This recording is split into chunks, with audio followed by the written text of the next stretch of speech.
ಗ್ರೌಂಡ್ನಲ್ಲಿ BJP ಸಮಾವೇಶವನ್ನ ಹಮ್ಮಿಕೊಳ್ಳಲಾಗಿತ್ತು. ಈ ಸಮಾವೇಶದಲ್ಲಿ ಶಕ್ತಿ ಪ್ರದರ್ಶನವನ್ನ ಕೂಡ ನಡೆಸಲಾಯಿತು.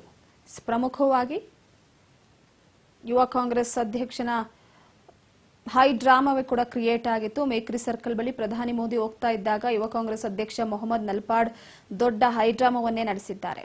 ಸದ್ಯ ಮೇಕ್ರಿ ಸರ್ಕಲ್ ಬಳಿ ಪ್ರಧಾನಿ ಮೋದಿ ಹಾದು ಹೋಗ್ತಾ ಇದ್ದಾಗ ಪ್ರಧಾನಿ ಮೋದಿಗೆ ಚೊಂಬು ಪ್ರದರ್ಶನಕ್ಕೆ ಮೊಹಮ್ಮದ್ ನಲ್ಪಾಡ್ ಮುಂದಾಗಿದ್ರು. ಕೂಡಲೇ ಪೊಲೀಸರು ಹಾಗೂ ಭದ್ರತಾ ಸಿಬ್ಬಂದಿ ದೌಡಾಯಿಸಿ ಅವರನ್ನು ವಶಕ್ಕೆ ಪಡೆದುಕೊಂಡಿದ್ದಾರೆ. ಇನ್ನು ಪೊಲೀಸರು ಹಾಗೂ ಭದ್ರತಾ ಸಿಬ್ಬಂದಿ ವಶಕ್ಕೆ ಪಡೆಯೋದಕ್ಕೆ ಮುಂದಾಗ್ತಾ ಇದ್ದಂತೆ ಚೊಂಬು ತೋರಿಸಿದ್ರೇನು ತಪ್ಪು ಅಂತ ನಲ್ಪಾಡ್ ಗರಂ ಆಗಿದ್ದಾರೆ.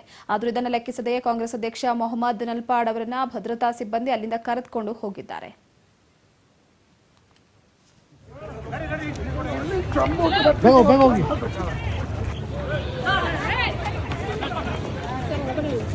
ನಾನೇನು ಮಾಡಲ್ಲ ವಿಡಿಯೋ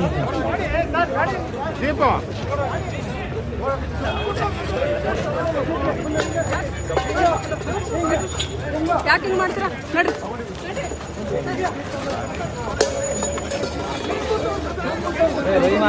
ಕೊಟ್ಬಿಡು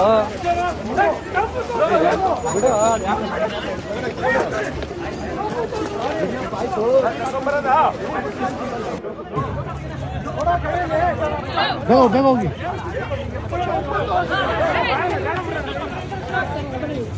ನಾನೇನು ಮಾಡಲ್ಲ ವಿಡಿಯೋ